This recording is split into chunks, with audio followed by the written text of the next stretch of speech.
कि मैंने बताया था पिछले वीडियो में कि संघर्षपूर्ण जीवन ही रहा है। इनके और साक्ष्य मिलते हैं हमको। ये मुद्राएं जो थी ना, तो छह प्रकार की थी मुद्रा। आइए 6 प्रकारों का नाम जानते हैं, कैसे थे वो 6 प्रकार।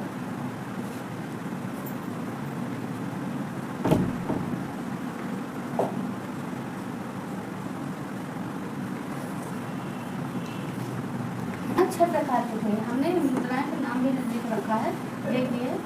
गरुड़ प्रकार की मुद्रा, धनुर्धारी प्रकार की मुद्रा है, गरुड़ प्रकार की मुद्रा है, धनुर्धारी प्रकार की मुद्रा, अश्वमेध यज्ञ है, और व्याघ्र हनन है, करुष प्रकार की है, बीड़ा प्रकार के हैं। दिख रहा है ना? कमेंट में बताइए। और ये जो है ना, हमें समुद्रगुप्त की जो मुद्राएं थे, अश्वमेध यज्ञ प्रकार की जो मुद्रा थी ना, इससे हमें पता चलता है कि उस समय जब उन्हें शांति बनाए रखने के लिए उन्होंने अश्वमेध यज्ञ करवाए थे, तो अपनी मुद्रा में उन्होंने अश्वमेध यज्ञ का साक्ष्य दिए थे। हनन, इनको ना आखेट करने का बहुत शौक था। अब बीड़ा वादन, ये समुद्रगुप्त थे, संगीत के बहुत बड़े प्रेमी हैं। इन मुद्राओं से, बीड़ा वादन से मिलता है, इन्होंने अपनी मुद्राओं दिए थे। संगीत, उससे पता चलता है कि जो समुद्रगुप्त थे, सम्राट थे, तो बीड़ा वादन का बहुत बड़े प्रेमी थे, संगीत के। और ये न्याय कुशल राजा थे। जब इन्होंने राज विस्तार और विस्तार के जो बाद उन्होंने ना शांति बनाए रखे थे। और यहाँ देखा जाता है, कहा जाता है कि जो समुद्र को धार्मिक सहिष्णुता, यानी कि वह खुद वैष्णव कहलाते थे, लेकिन अन्य धर्मों का भी सम्मान करते थे। ये नहीं था कि अन्य धर्मों का सम्मान नहीं करते थे, अन्य धर्मों का सम्मान करते थे और ये संरक्षण करते थे।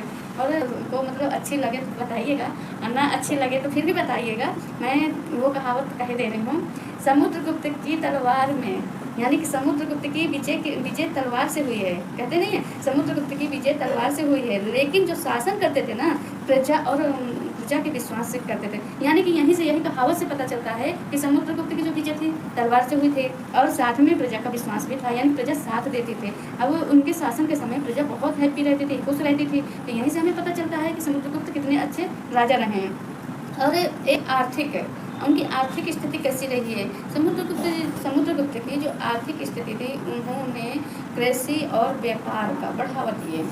ये प्रजा थे, वहाँ के लोग थे, उस समय उनकी आर्थिक स्थिति सुधरने लगी थी, मतलब अच्छी होने लगी थी। तो इनकी बात मैं यहीं तक करती हूँ। अगला वीडियो का आप इंतजार करिए, इसी टाइम पे मैं अपलोड करती रहूँगी और पूरा स्पष्ट रूप से बताएंगे, चर्चा करेंगे, फिर नेपोलियन के बारे में बताएंगे, फिर दोनों को स्पष्ट रूप से तुलना करेंगे। फिर हम सोचेंगे ना कि भारत नेपोलियन के बारे में विदेशी नाम क्यों दिया गया है। यही क्वेश्चन हमारे जहन में बार बार आता है और आपके जहन में भी आता होगा। तो आप यहीं से मैं वीडियो को समाप्त करती हूँ। अगला वीडियो का इंतजार करिए। नमस्ते।